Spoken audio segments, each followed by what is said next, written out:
So the solution to that is you just get a cardboard box and you know, just gently place it over the plant. All right, make it nighttime and make it stay nighttime for a couple days.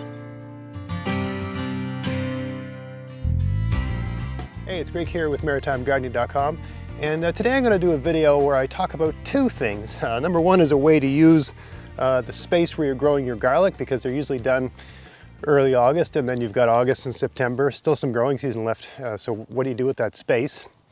And also I'm going to talk about thinning plants and moving plants successfully when it's really hot and really sunny. I mean, the ideal time to move plants is when it's going to rain for a number of days, but what if that's not going to happen?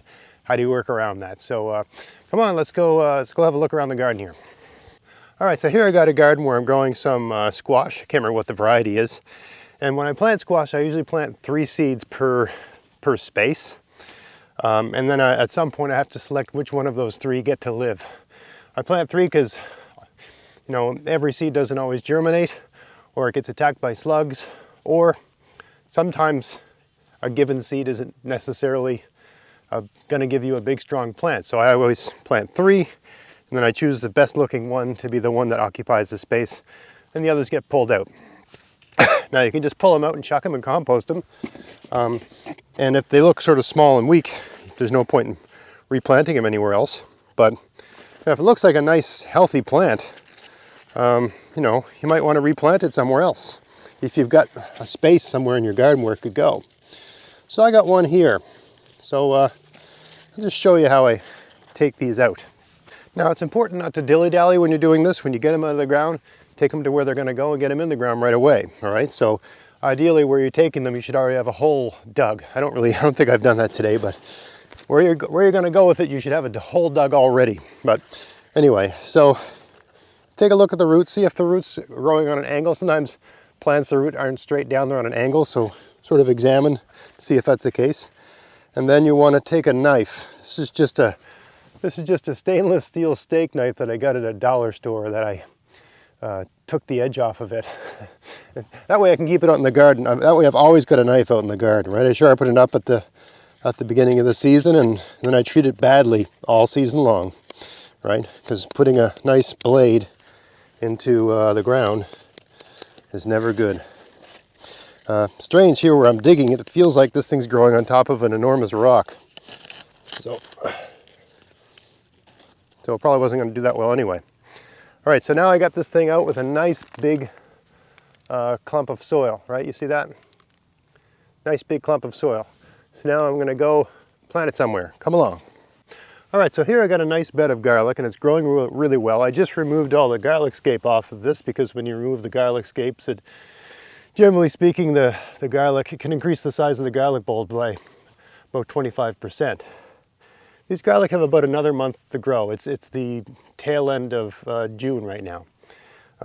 So that means that I know that within a few weeks the foliage is going to start to die off, and more light's going to get into this, you know, in here.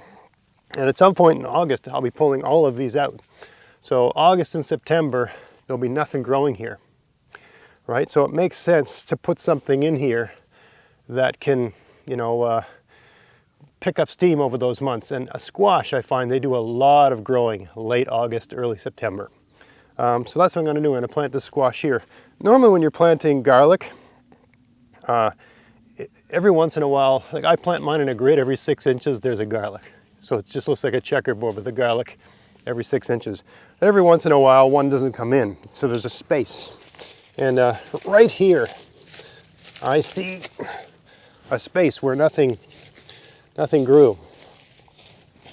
So it's just enough space to pop this in.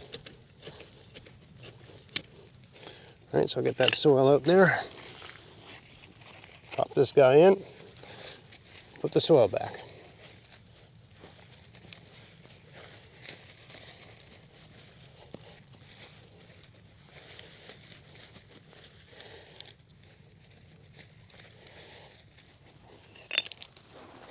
Now, if I just leave it like, I gotta water it. I got a watering can here. So water it, you know, count to 10. 1, 2, 3, 4, 5, 6, 7, 8, 9, 10. That should be enough. It's morning right now, and it's gonna be hot today. I think it's gonna be 30 degrees Celsius, which isn't hot if you live somewhere that's truly hot, but for where I live, that's crazy hot. Anyway, it's gonna be a hot, sunny day today. And because this plant's been moved, it's just not going to be able to handle that kind of sun and heat. It'll suffer a lot, and it will lose some of its leaves, some of its foliage, like that. Just for contrast's sake, I planted these ones yesterday. Just for contrast's sake, I moved these ones yesterday and didn't cover them. And it was a hot day. It was like, you know, I don't know, sunny and high 20s, low 30s, whatever it was. It was a hot, sunny day. I moved these yesterday morning, just like I just did with these other ones. But I didn't cover them, and look at them, right? Basically, the plant sacrificed all of its big leaves to save its small leaf, right?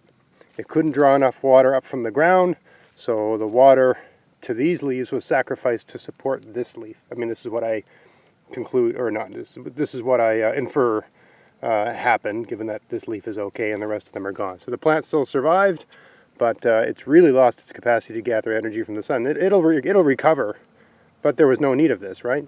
Oh, anyway. So the solution to that is you just get a cardboard box and, you know, just gently place it over the plant, all right? Make it nighttime. And make it stay nighttime for a couple days, right? While those roots the whole plant just adjusts to having been moved. Okay, so, I mean, you can just take a piece of cardboard and make like a little tent. Some light will still get in there. Just use whatever you got. I mean, I just got some cardboard boxes kicking around, so you just put that on, leave it for, 2 or 3 days, right? Take it off at night and put it on in the morning. So it's gonna get some light. It's gonna get that, like, take it off when there's still about an hour left of sun in the evening, and put it on in the morning before you go to work, sort of thing. So let it experience dawn, let it experience dusk, just don't let it experience daytime. And do that for about 2 or 3 days. Then you take the box off, it should be fine, right? Get a good mulch around that and so on and so forth. So that's how you move a plant when it's really hot and sunny. And that's how you also make use of, so this bed here is about 6 feet wide by 7 feet long, give or take.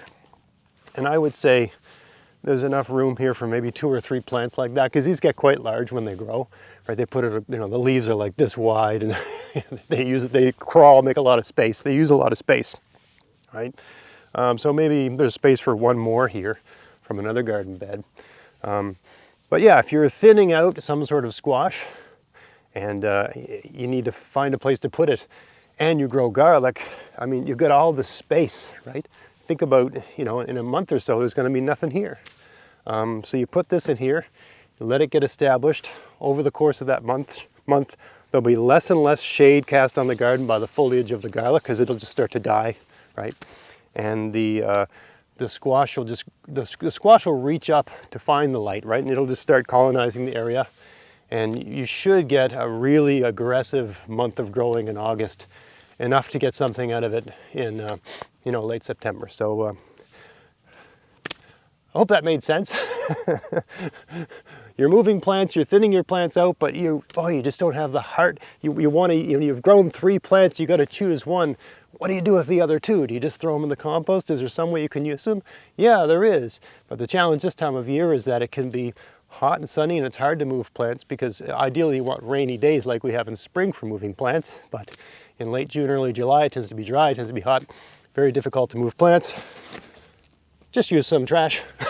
Stick the trash over the thing. I mean, you can use a branch off a tree. There's all kinds of different things you can use, right? But these are fairly ubiquitous and they work really well. So I hope you found that interesting. If you did, please like, share, subscribe. Check out my podcast, maritimegardening.com. And until next time, get out there, get at it, have fun in your garden. Thanks for watching.